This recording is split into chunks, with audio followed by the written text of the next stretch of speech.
They're locking up moms with thyroid conditions. One of the biggest issues that Republicans ran on was immigration reform.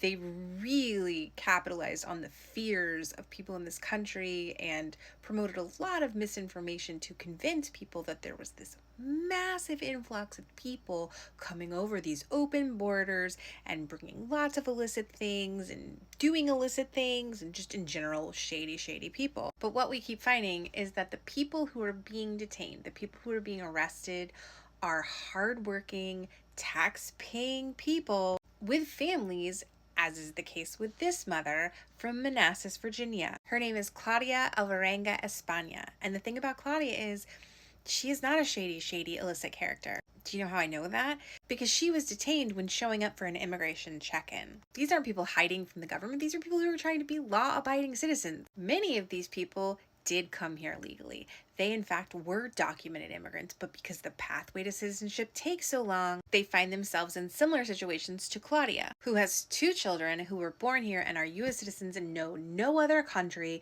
than this country. This is their home, just like it's yours. They issued guidance that said that these people, the people who'd been detained or in prison, were supposed to receive clean undergarments. They were supposed to be able to have access to wash themselves. They were supposed to have, obviously, food to eat and be able to take medicine. Claudia wasn't able to do any of those things. Denying her access to her thyroid medication is incredibly dangerous, so her family has decided to leave the country because it's not safe for her to stay and fight this. Now, I'm already really upset that we're not treating people humanely. That's not acceptable, but I'm also frustrated that governors like Glenn Youngkin have been lying about the type of people that this administration intended to pursue.